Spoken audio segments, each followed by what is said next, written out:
Daphnia culture எப்படி பண்ணுறதுன்னு பார்க்கலாம். ஸோ ஏற்கனவே பார்த்தீங்கன்னா, நம்ம அத ஃபஸ்ட்டு வீடியோ பண்ணிட்டோம். ஸோ இதோட ரிசல்ட்டுன்னு சொல்லலாம். அதேமாரி இதில் ஒரு ட்ரிக்ஸும் இருக்குது. ஸோ அதான் சொல்கிறேன், முழுசா வீடியோ பாருங்கள். அப்போ தான் அது புரியும். ஸோ இது வந்து பார்த்தீங்கன்னா, ஈஸ்ட்டு தான் ரொம்ப முக்கியங்க. மைல்டாக சேர்க்கணும். 1/4 ஸ்பூனுக்கும் பாதிக்கு பாதி நீங்கள் சேருங்க போதும். ஸோ அப்போ தான் வந்து தண்ணி கிளியராக இருக்கும். கல்ச்சர் நல்லாவே செட் ஆகும்.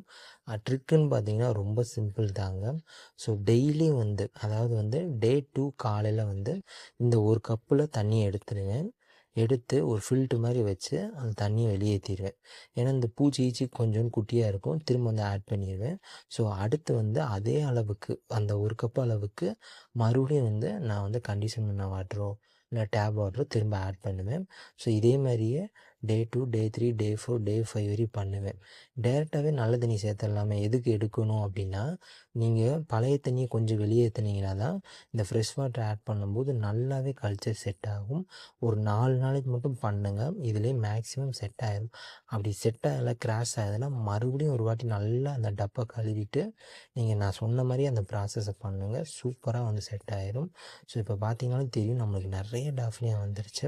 நீங்கள் எவ்வளோக்களவு தண்ணி கிளியராக இருக்கோ அதுக்கேற்ற மாதிரி தான் உங்களுக்கு டாஃப்னியா நல்லா வரும். மொய்னா வந்து நீங்கள் எவ்வளோ ஈஸ்ட் ஊற்றினாலும் நல்லா எடுத்துக்கும். ஆனால் டாஃப்னியா அவ்வளோ சீக்கிரத்தில் எடுக்காது. ஸோ இது பார்த்தீங்களா எவ்வளோ மோசமாக இருக்குது பாருங்கள். ஆனால் எவ்வளோ டாஃப்னியா இருக்குதுன்னு பாருங்கள். இந்த செட்டப் பார்த்தீங்கன்னா ஒரு 2லேருந்து ஒரு 3 மாதத்துக்குள்ளே இருக்குங்க. ஏன்னா அவ்வளோ வேஸ்ட் இருக்கும் பார்த்தீங்களா. ஸோ இதில் வந்து நீங்கள் வந்து பழைய தண்ணியை எடுத்துகிட்டு புது தண்ணி சேர்க்க வேண்டிய அவசியம் இல்லை. நீங்கள் டைரெக்டாகவே வந்து ஒரு வாளி தண்ணி பிடிச்சி நான் அப்படியே தான் ஊற்றுறேன். ஸோ இதில் எந்த ஒரு பிரச்சனையும் கிடையாதுங்க. முதல் 4 நாளைக்கு மட்டும் நீங்கள் அப்படி பண்ணணும். ட்ரை பண்ணி பாருங்கள். வீடியோ யூஸ்ஃபுல்லாக இருந்தால் லைக் அண்ட் சப்ஸ்கிரைப் பண்ணிவிட்டு